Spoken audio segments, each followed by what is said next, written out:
Right, we are recording. So this is a little weird because the introduction video where I just hold up the book, go through the go through its printing and such, the appearance of it and all that.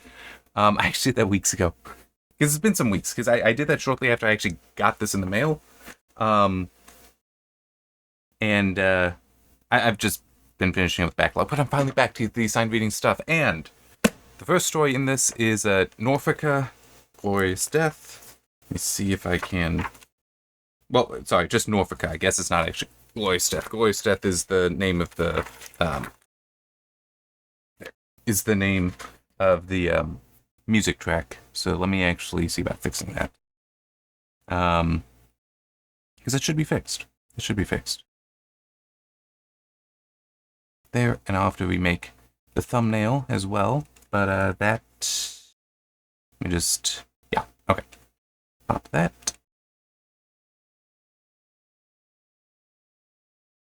Let me also just check I got the name for the next one right. Oh, no, it does say Voice Death. Never mind then. Alright. See, that's kind of weird, actually. I didn't even notice that before. I don't like that. So, hang on just a second. I gotta. There. Pop that. There. Yeah, when I held it up, it did say Norfica. Not Norfica Glorious Death, but the next one is Zalen, what kills must die. And I do have that in here. Where, colon, just like how I will have it for Norfica. But it's interesting because Zalen gets the subtitle, Norfica doesn't. Except at the base where we're getting the different cover art. Let's see if I can. Hang on. There. Let's see if I can hold this up so you can see the cover art. And down here, it does actually identify it by name as Norfica Glorious Death. Anyway, let's start talking about it. It looks like this and potentially all the others. Well, this one at least has like two different introductions. I'm not sure. Oh no, the Zalen does also have it. So there's one that's at the bottom of the front matter. So where it has the title there, you see that block of text, the paragraph at the bottom, before the camera pulled it out. That is like an actual introduction to the story itself. And I don't like it. And I'll give you why. Before Valadin and Takari made waves on Midiangarth, something like that, with their iconic metal band Norfica, they resided in their own realms where they grew up learning the ways of their people, the gods. There's more to it, but it's already who? And that is the note that I have in here, that it's this feels like it's written for people who are already familiar with this. Because I'm already referencing about how, oh yeah, you already know about this metal band and all that, and them visiting, well, I mean, it's Midgard, so Earth. But yeah, I'll keep reading. These worlds are home, well, they resided in their own realms where they grew up learning the ways of their people, the gods. These worlds are home to many different races, magics, and secrets. Technically, the construction of that I've also got an issue with. I'll get to that. Born of the house of Alfordur, who's basically Odin, Alden must train hard to be worthy to protect his world and any others that evil threatens. Peace between the realms is shaky, and there's been massive unrest. What is the source and will the gods of Asgard manage to stop this wickedness before it explodes into something worse? So,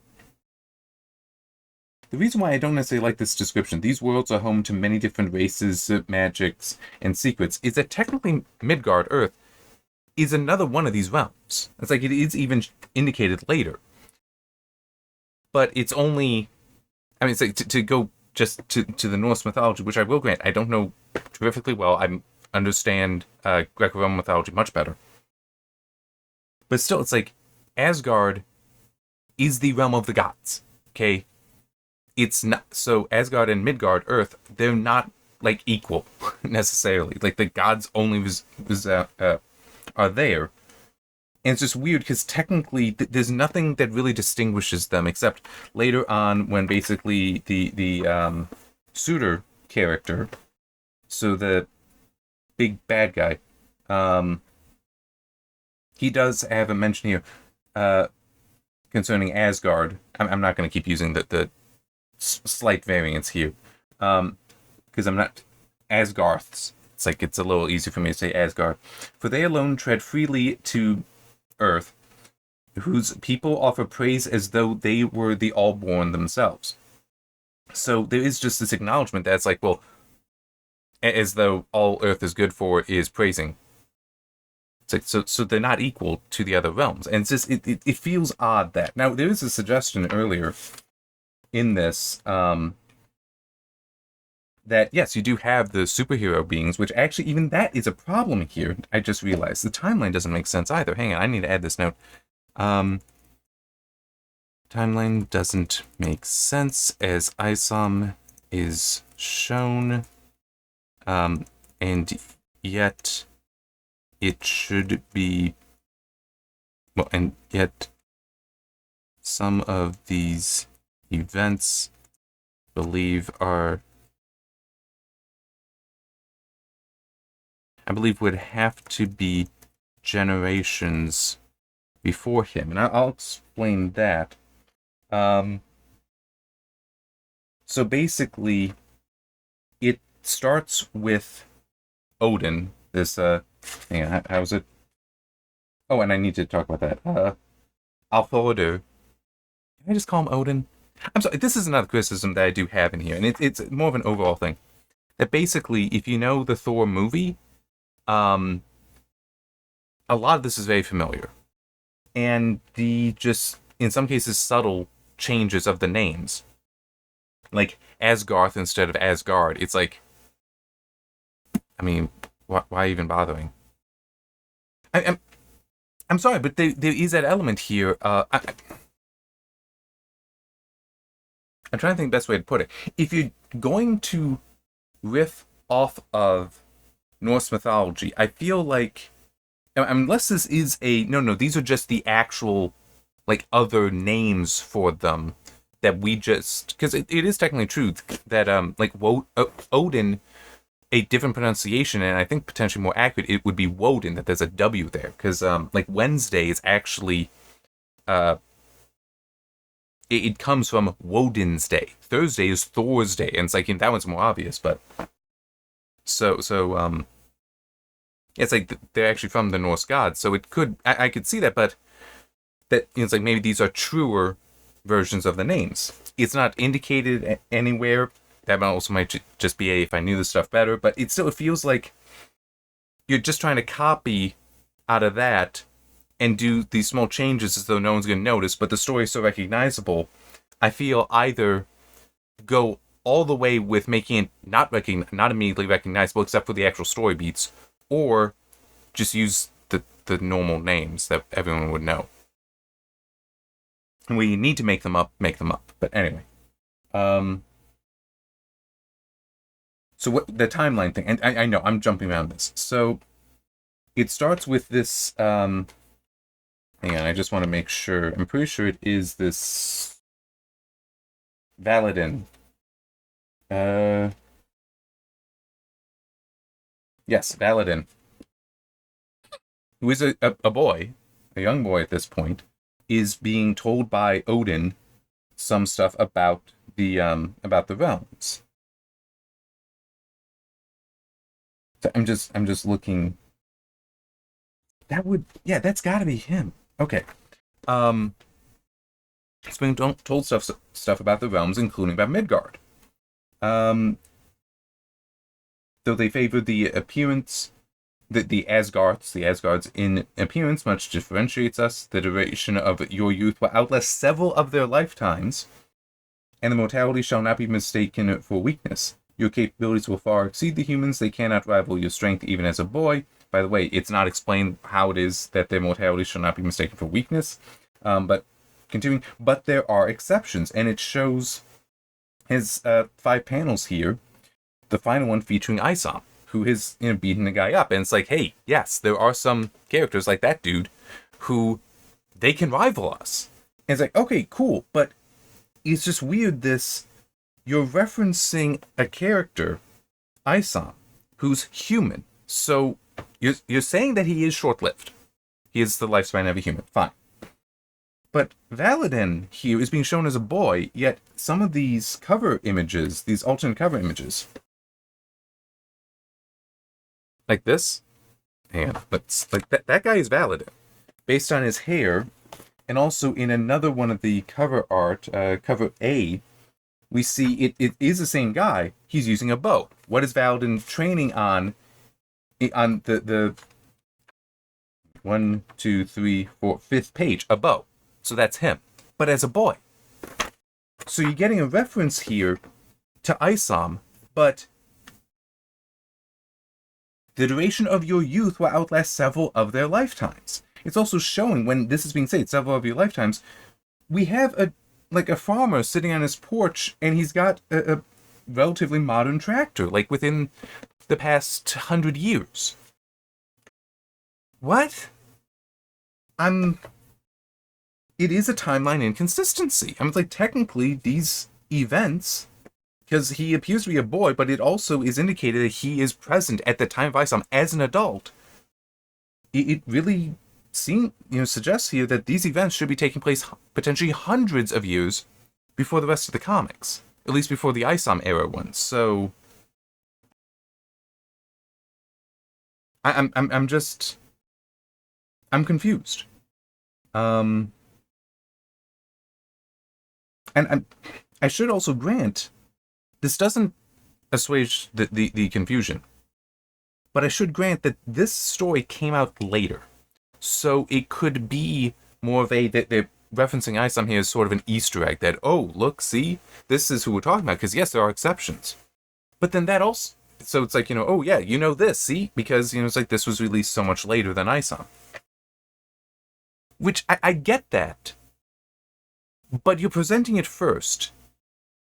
And as I said earlier about that introduction, it's written for somebody who already knows this stuff, and I don't. I got this, so I word learn it. And I just... Yeah, I don't think that it would have been wise to do that. Plus, there's another issue as well. Again, because of this timeline, that technically this should be like hundreds of years prior,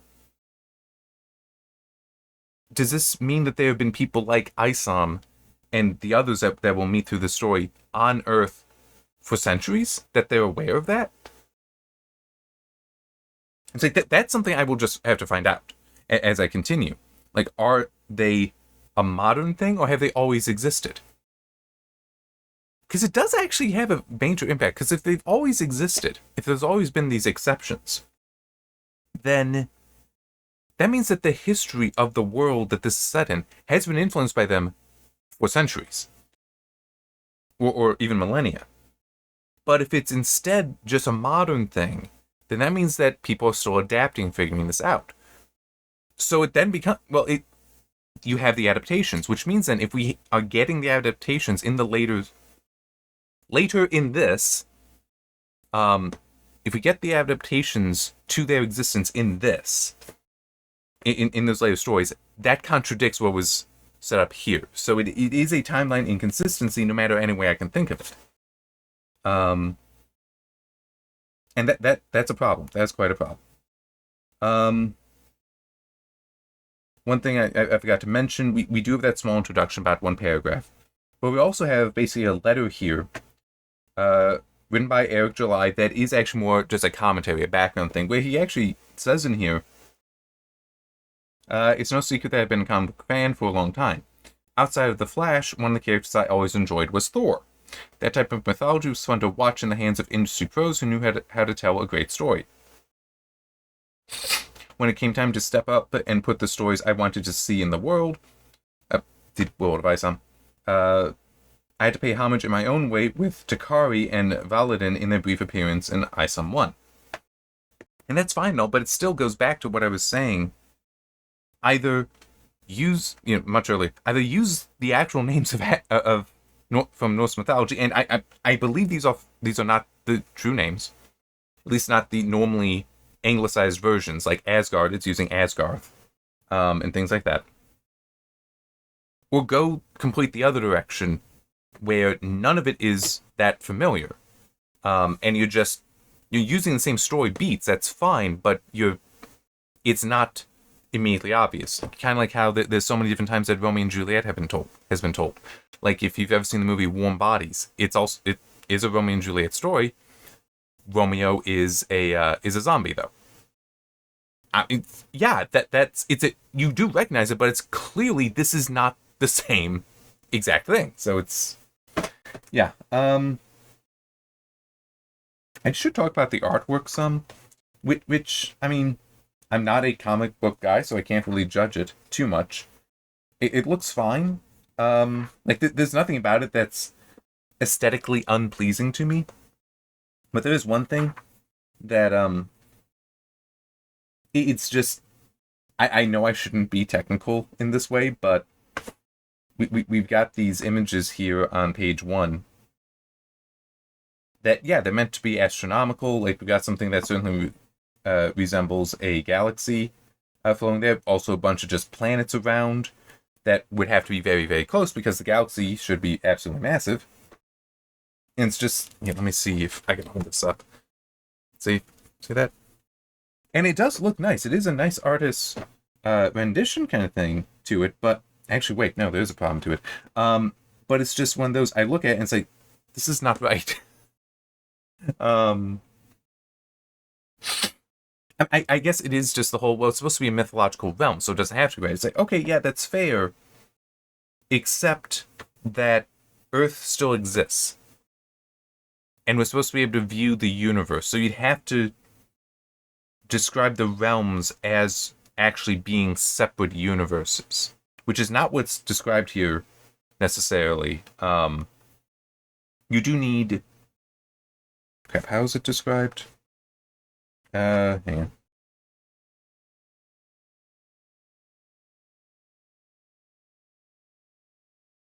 Okay, the soul entryway, we've got that there. It's just this whole, how do you...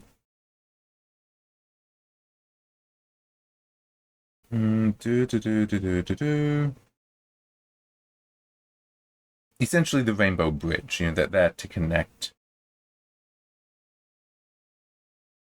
between them.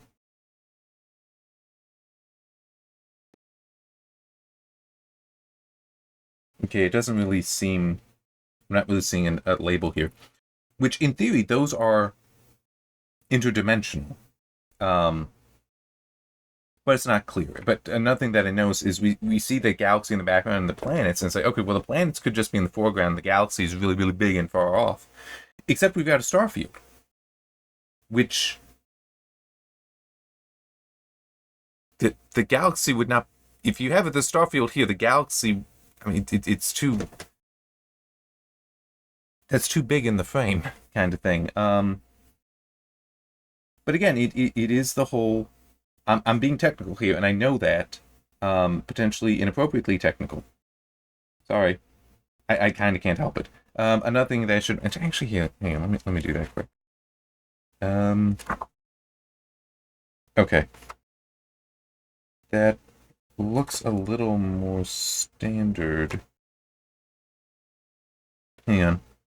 I'm just checking the font.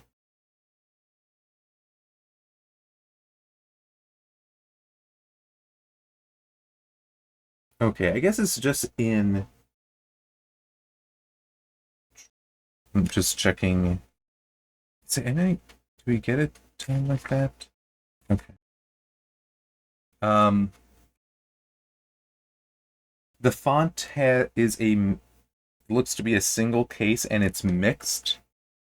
So like the end... Oh wait, no, that was actually different. Can I get back to that? Yeah, okay, so yes, the ends... The font changes between stories, it seems, which is fine. There's nothing wrong with that. I have no criticism of that. But it is... I've gotten into a bad habit of reading kind of quickly, and so not necessarily noticing punctuation. So I don't necessarily notice when sentences are supposed to start and stop. It's a bad habit. I fully admit that. But it still is... The cues of capital letters becomes very important to me. So the fact that in this single case font, the N actually being the N all looking lowercase, not uppercase, I actually missed that. Wait, we got a new sentence here and had to go back and read it. Which, as I said, I'm reading too fast. That's a me problem. I shouldn't be doing that. Like, I should have noticed the period, but it is something I wanted to look at to see, do the fonts change? And yes, because I do see later on another story where it is a more traditional typeface N, but this is for a capital N. Well, for N at all. So there is just that element of, in this, I'm not... The font does look fine, but it is a...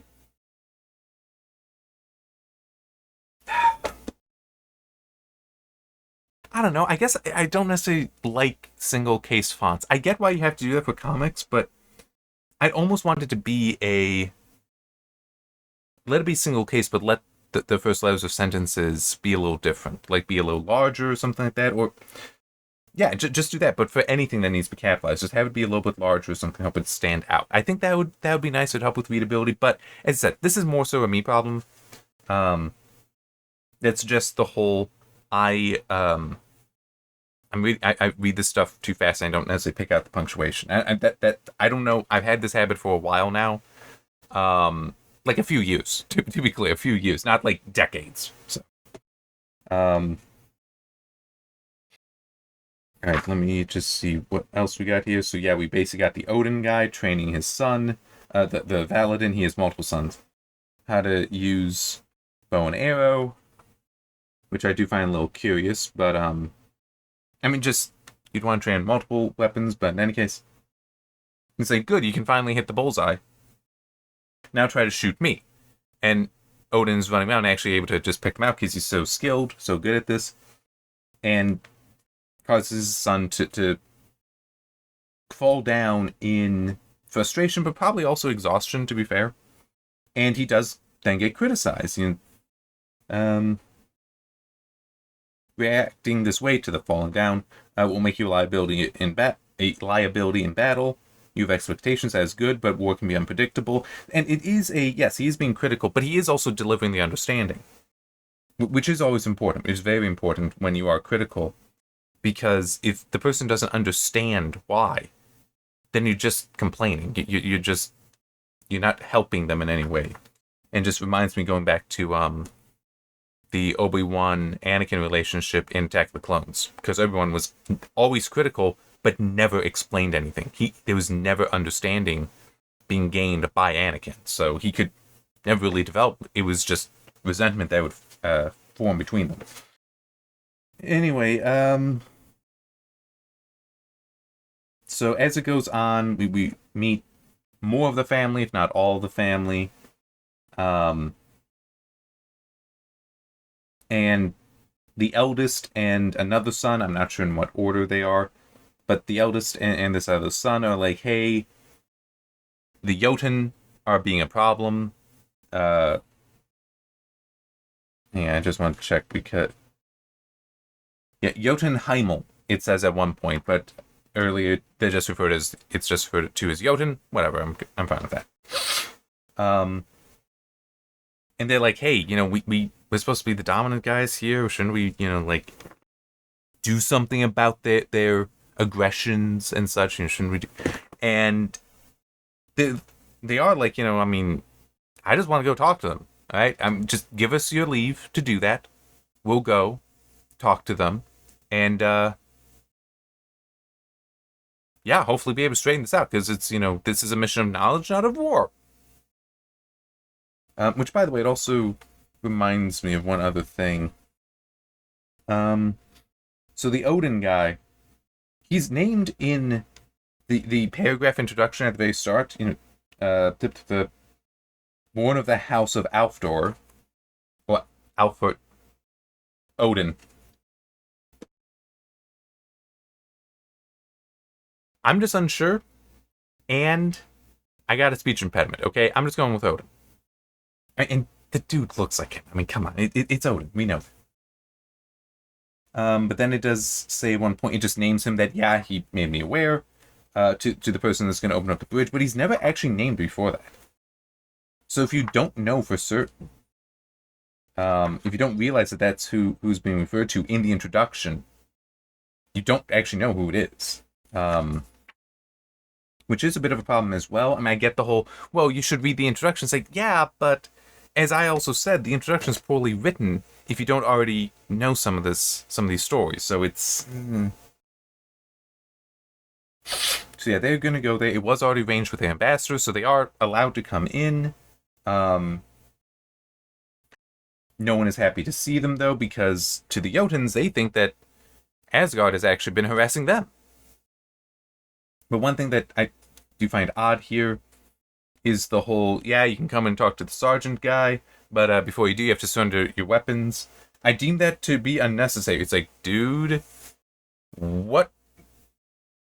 And this is the elder talking, and it's like, I don't think we need to do that. It's like, dude, peace. Why do we even have the weapons with us? I mean, yeah, hand them over. So they do, but tensions are high because it's basically... They're not listening either, but at least they are there in peace. Whereas the sergeant guy is just straight up, you've been harassing us. You've been doing this stuff. You've been invading our lands. What the hell are you talking about? Coming here saying we're harassing you.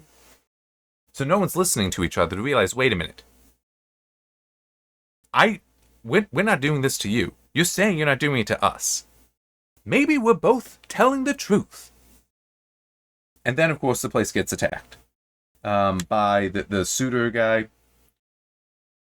Solicio. That one I don't mind so much trying to pronounce. I think I can do that one. But still, it's a suitor guy. He comes in. He's got fire. He's flying. How he's flying, I don't know. Which is actually kind of a good question. No one else is shown flying. Why can he fly? Anyhow, and he seems really... Yeah. I actually am having a problem with this now.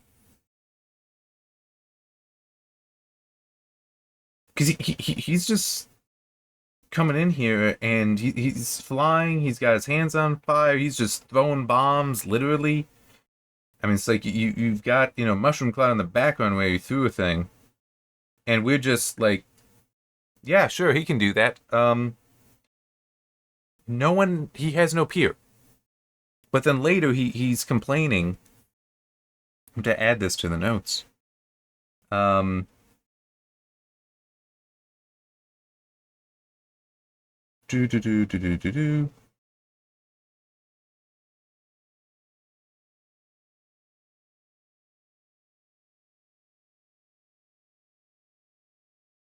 We were not forged to be cast aside. We were meant to rule, to be feared, to be honored. From what we've seen, this dude is more powerful than anyone else. Why is he complaining? I mean, it's... As I said, there is no peer that we have seen for this dude. And yet, he's complaining that, no one fears me. It's like...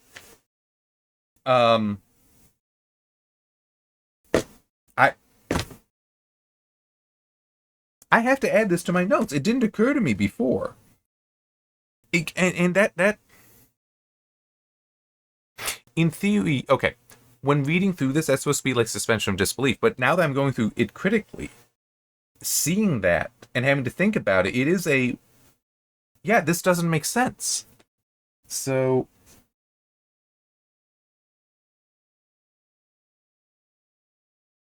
why is Solicio, suitor, shown to be so powerful compared to every other character introduced here, to the point he appears peerless, and yet he complains that his realm is not the one that is feared and honored. There is no apparent reason for him not to be the dominant power. Because it's also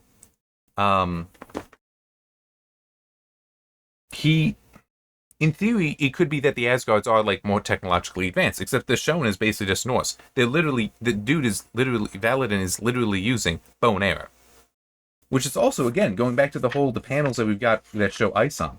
As I said, they also have a dude, like a farmer there, on the porch of his house. He's got a tractor that's relatively modern. I might be like 1920s era, but it's still, that's relatively modern. He's got some grain silos in the back, which I think would actually be a little newer than 1920s. But it's still, it's like what we're being shown there. And I think, hang on. Let me just check. I think there's another spot where we do see that isn't just in the variant cover. Yeah, we've also got an image here.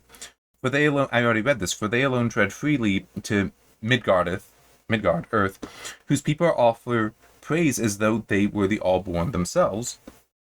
We've got modern cars there, stoplights, dudes on a cell phone. I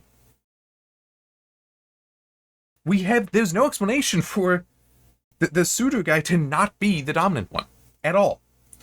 Because it's not as though Odin has been shown to be especially powerful. Neither of his sons, because they kind of get their asses whooped. The two that went there and have to fight. It's like one dude devastates them both. One of them so badly that it seems like, his spine is broken. I mean, it's like, what are we talking about here? The people getting their asses handed to them are the Asgard. But they're supposed to be the most powerful. They're supposed to be the dominant of the realms. And it's one of two things. Either it is, these are very legitimate technical criticisms of the story, or this is all explained when you read the other things that were released first, but are put in this after, which kind of... Ooh...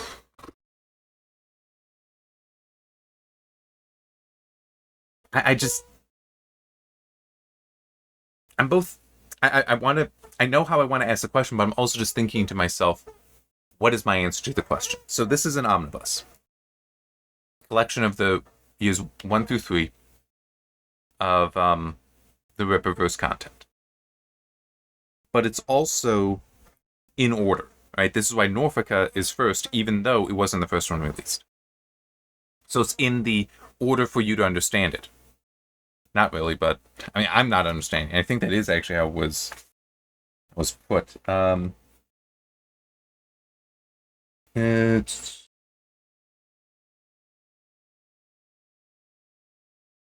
comprehensive timeline. Because we value canon and continuity, it's essential that you're able to follow the timeline as these characters grow. This will especially be helpful for those of you who are becoming customers years after our founding. Bombs try to keep reboots to a minimum. If this means that a series is in its issue or volume, so be it. But this isn't a reason to feel overwhelmed. There will be plenty of opportunities. Not every story will be told in chronological order, so we'll always make it as easy as possible to keep up as the universe grows. So I'm just... This is not in the order that they were released. It's in the order that's supposed to be more or less understandable. But this is also either, as I said, technical issues with the original story, or it's based on what follows. That, oh no, the explanations here that we kind of need here for this story come about later. That's a problem. So anyway, the question that I have, that I'm not sure how I would answer, because I see it both ways, is for something like this, an omnibus. Do you edit? Do you revise? Do you even rewrite? And I'm...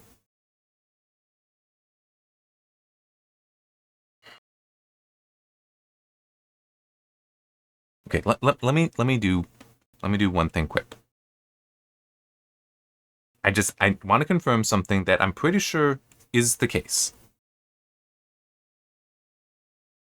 And if it is, then I know what my answer is. All right.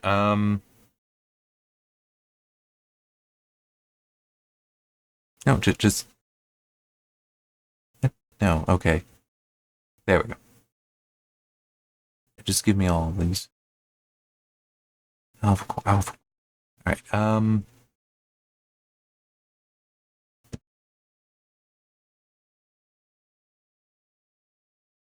I'm checking if you can purchase these separately. Still. And I'm pretty sure you can.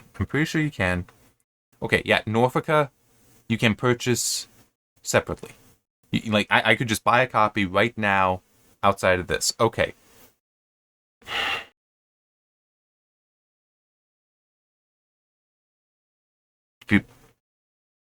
Wait, what? Am I not able to? Hang on. Okay, yeah, I can. It was just a little weird. I needed to select a cover first before it would say add to cart. Anyway, in that case, because you can still purchase these, and that I'm pretty sure was my understanding, although this I don't believe can be, and I just closed the thing before I can look. I would edit these. I absolutely would, yes. To make sure that errors like what I was just talking about, yeah, errors, the technical issues, to make sure those are addressed. So things like, no, we're not showing ISOM when we're talking about something and saying, hey, your youth is many of their generations. Okay? And the dude's a youth, but he's going to be an adult in ISOM. Okay, cool. That's fine. That means this has to be like hundreds of years prior to ISOM. Don't show us an image of ISOM. Don't show us an image of anything recognizable as modern, okay? That's what you need to do. Make that change. So that somebody, when they read this from cover to cover, in the order you're presenting it, understands when this is happening at the time for Earth. So, yeah, that, and it is... Let me, hang on. I held up one. Let me hold up the other one here. Hopefully this. So this is Valadin. That's got to be Valadin because the hair color matches. He's using a bow, which is what we saw him trained on. And there was the mention about how these two, I'm assuming that's Takari, are in ISOM. That were briefly seen there. Come on, there we go. And this is on Earth because we can see the buildings and such in the background. So he is an adult here, and I'm maybe still like young adult, but he's definitely an adult. And you're just like, we know a large amount of time has to have passed there based on the statement there. So yes, you need to clean that up. I think yes, you make those changes, but for this, what you sell individually, I would still say no, don't change those, because the people buying those are the ones who also potentially already bought ISOM or are putting these on a shelf that'll either be in this order or will be in the order they came out. So it's one of those, they can be read out of order, so that person already understands that, yes, there's going to be some discontinuities. This should not have any discontinuities. Okay, this should be consistent from page 1 to page whatever. How 1300. It says on the back that's 1300 plus pages. Okay. So, yeah, I am... I'm annoyed by that. I am. But granted, that's what I would do. Specifically because, and I know I talked about this in the introduction video, that I know I need to get back and talk about what's actually going on in the story anyway. But in the introduction video, I talked about how this doesn't seem that well put together. Like the whole, there's nothing. I just pulled this open, right? I mean, true, that's ISOM there. I know what the ISOM character looks like, but I don't know if this isn't in one of the ISOM stories or if he's just present. He's making cameo in somewhere else. There is nothing on these 2 pages to tell me what book I just opened up to. There is no table of contents for the book. For somebody new to the Rippaverse, as I am, those are problems, and I feel like it should have been constructed, and yes, reconstructed to address some of that, because this is, for some people, would just be like my brother, because he's been following the Rippaverse for a while. I don't know if he already owns all stuff in here. He might, but if he were to buy this would, if somebody like him, it would just be on the shelf. He doesn't need to read it. He's got all the comics. He can just read those. This would be for the novelty. Whereas for me, it was like, what was it, like $180 or something, which for the 3 years and, hearing typically good things about it,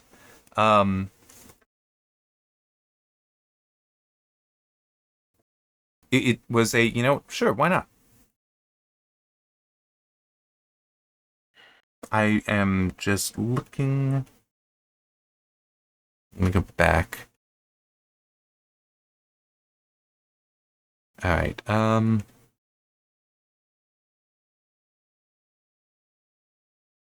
will explain. I want to see. Okay, let me just do it that way. Sort by price high to low.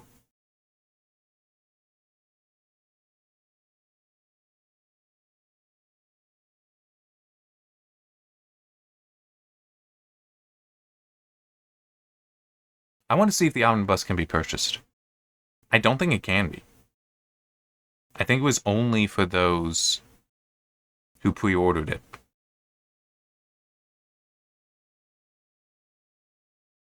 Yeah, I'm only seeing like the signing graded kind of stuff in the price range that this was. I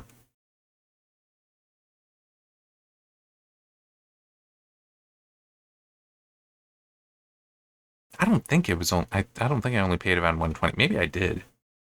I know it was less than 200, which for what it was offering, and because I was curious, it's like, yeah, I'm comfortable paying that.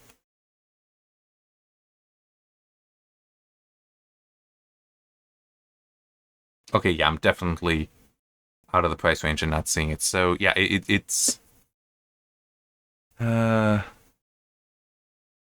yeah. Um, I'm just to hopefully wrap up what I've been talking about and continue, getting back to the story. Um, it's disappointing and somewhat frustrating because it does. I don't really know what's going on. I guess is the basic way to put it. I don't really know what's going on in the larger universe, which is what this contains. The story itself is utterly recognizable to me, which makes it a little boring because, like, yeah, I know it's coming. It's like, oh, okay, it's got this small change to it, but it's like, okay, it's not that big a change. It's still, everything is recognizable, right? I mean, it's, um, to go back to use Romeo and Juliet, if, oh crap, I don't remember what Juliet's brother's name is. But it would be like, okay, yeah, Mercutio, it'd be like, hey, we're still doing this. Mercutio's name is now Mercuriato or something, and he just doesn't die. And we don't, we only get as far as Romeo has had to flee. And that's it. That's kind of what this feels like. And it's just like, oh, okay, this is still very obviously Romeo and Juliet. The names have changed, but it's like, it's instead of Juliet, it's Jules kind of thing. I mean, it's like, not that big a deal. Or Jamie. I mean, still, it's like we're not really that far away from it. So anyway, the story is that those two brothers, they go. The suitor guy, he attacks, and so the Odin's like, see, you are evil. You're in league with them. With him, and it's like, no, we're not. We came here on peace. What are you doing? Why are you hitting us? We didn't do anything. Suitor hands everybody their ass and gets out. But these two, they're trying, because they want to go and fight Suitor. They also just, want to know what's going on and not be held. But then as they go off, they run into, crap, what's his name? From Mortal Kombat, the dude with 4 arms. It's like right there. I'm not that familiar with Mortal Kombat, but it's basically they run into this dude, who's also huge, and he just, it doesn't matter. He just wrecks him. Like, one dude is, his spine's broken. The other dude is just beat up. But then they're held in chains, in iron, and apparently that's enough to hold them. The sergeant comes back and is like, it's like, we've held your trial. It's like, there's been a trial? And we've decided that even though you've declared war on us, we're gonna let you return, and just, you shall never return. But, to remember this, cut off that dude's foot. It's like, and they're like, no, we're not doing this. What are you talking about? We came here for peace. No more of your lies. It's like, how do you know they're lies? You've not proven a damn thing. It's all circumstantial evidence. And who actually attacked? That other dude.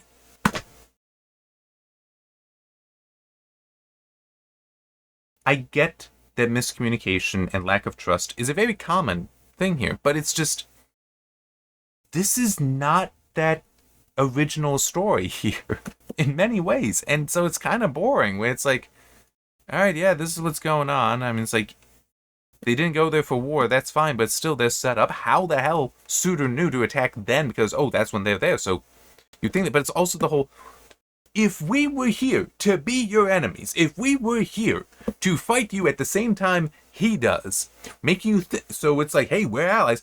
Why do we give up our weapons to you? Huh? Can you explain that to me before you cut off my foot? Huh? Can you do that? No, you can't, because it doesn't make any logical sense.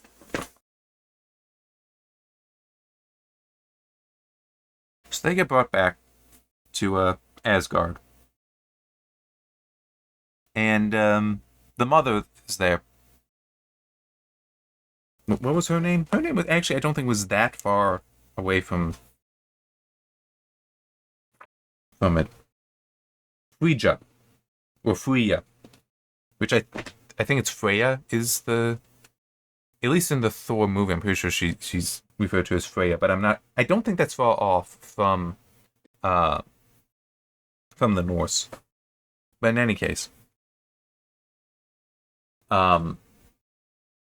she's like, oh no, quickly we must get them to this person that can heal them, or at least try to. And then the other adult children are like, we have to go to war, and Odin's like, no, we don't. We need to learn more. This is still a time to gain knowledge. I don't remember if it was at this point or earlier, where he's basically saying that, no, this is not the foretold. This is not the end of the world. This isn't that conflict. Something else is going on. We do need knowledge here. And then, as it continues, he's talking to Valadin, I think it was. Hang on, that's actually my notes. Which might be a little faster to find. Yeah, Valadin.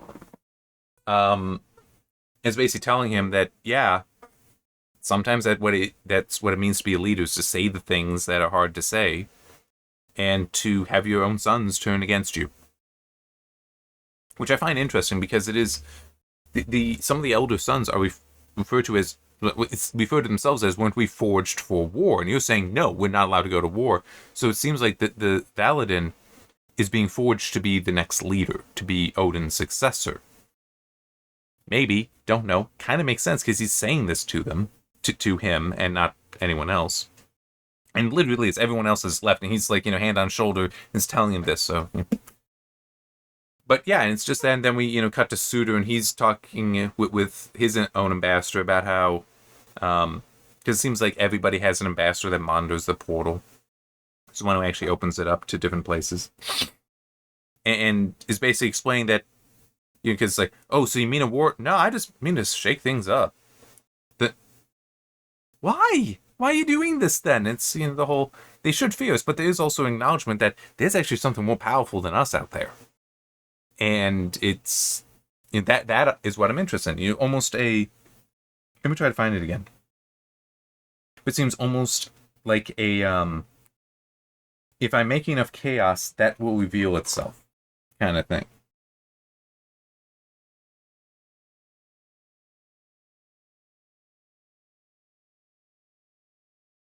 And only to rattle their gate, and plant both fear and wonder in their hearts. Yeah.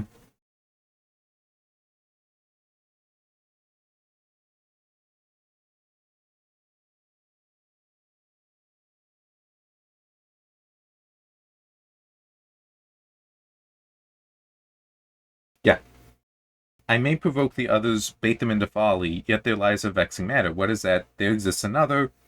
Surely thou dost not place faith in such fables. Why is it a fable? There's been nothing set up about this, but there is this Nyandala. So it's like another realm that is potentially also very powerful, and in fact, hang on. Okay, for what it's showing there, it does kind of visually align with the Valadin and, what was it?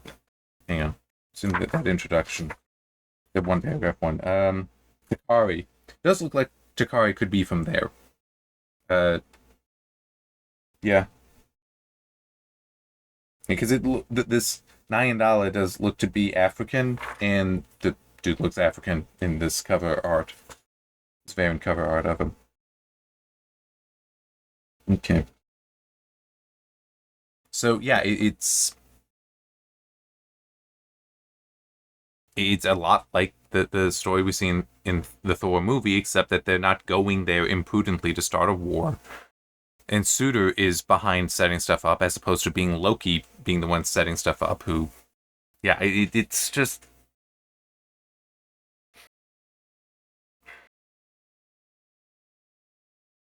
I wouldn't be impressed by this story on its own. I'm going to keep reading and see how it goes, but on its own, no, this is not impressive to me. So on its own, yeah, I think I would give it just a straight failure to recommend. And I should actually make that note, because these are technically separate stories. They all go together, though. Just 0 on its own.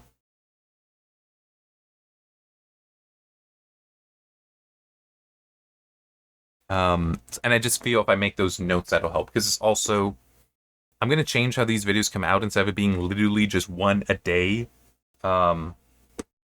Maybe I'll take the weekends off for them coming out, so that way, hopefully it'll make it easier for me to build up some time to. I'm changing the schedule for assigned reading. So weekdays, I'm hoping to have a video come out every day. Once I finish a book, then whenever the videos finish coming out, I don't know when I'll get the written review out then, but it won't be until that comes out that I will then start the next book. Because I want more time, want more free time. I've talked about this, and this I think is what I will try doing. I want more free time so that I can work on writing a book, which I'm going to. I've actually already set things up to start a new draft of that, because it was.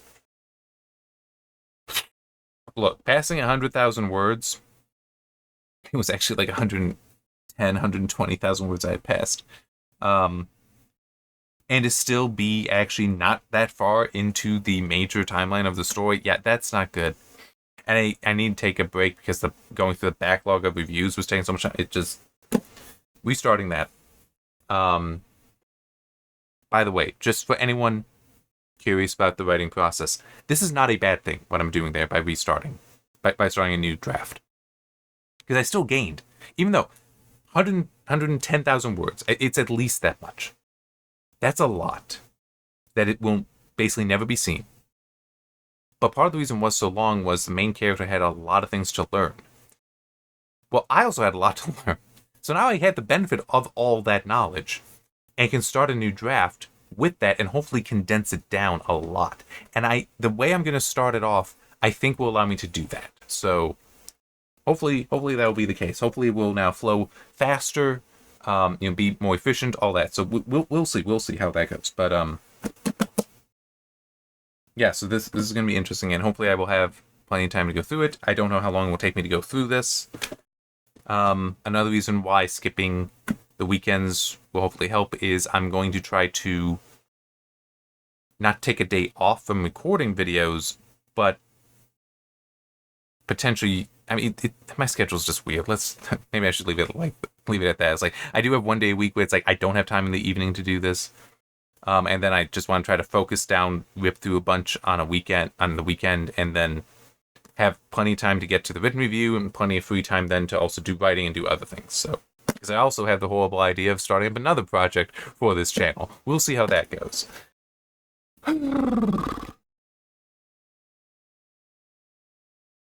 Anyway. So next up is Zaylin. What kills must die. Okay. I'm sorry, but that's not the most impressive of names to me, because it's like, sure. I guess that there's some meaning to it. There is a one-paragraph introduction to it at the bottom of the introduction, which Zaylin, what kills must die. Chuck Dixon, writer. Joe Bennett, artist. Fabio Jensen, inker. Or Fabio, sorry. Actually, no, it might be Fabio. Marcus Martins, colorist, and then a bunch of other people. Just going back to Norfica. Eric July, writer and editor-in-chief. I might not remember to do this for all of them, but since I'm thinking about it. Vanasson Freire? artist. Marcos Martin, colorist. They've got Invisible Art Studio for the letterer, Kara Brown for assistant editor-in-chief, Kanan White lead art editor, Igor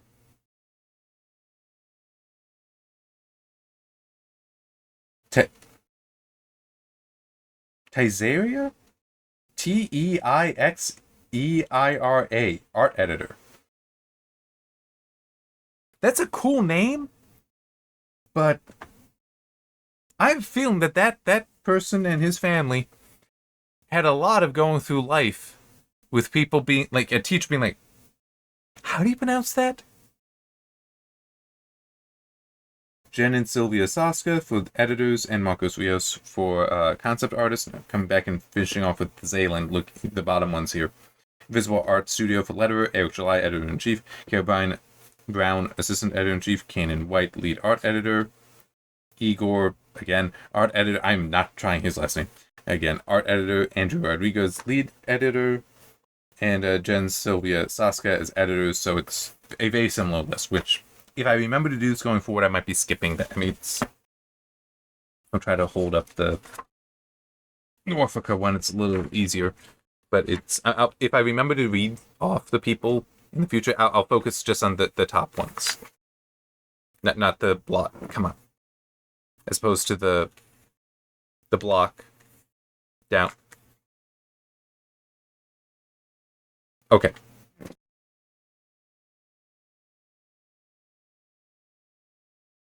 Oh, there. Okay. See that block? This one is the introductory paragraph. Above that block, I might skip reading that. The ones up above are the ones I'll try to, if I remember, I'll try to always read those. Hopefully I remember. Sorry if I don't. I do mean that, because it is, you should have the credit.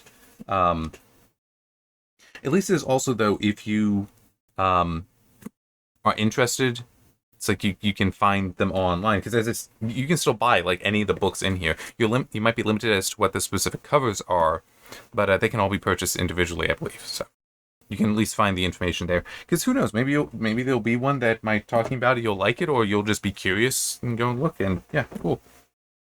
Anyway, so yeah, Zaylan will be next. After that, Great War of Separation 1 and 2, and yeah, plenty more after that. It's just don't feel like going past that for just reading off. We'll get to them. See you next time.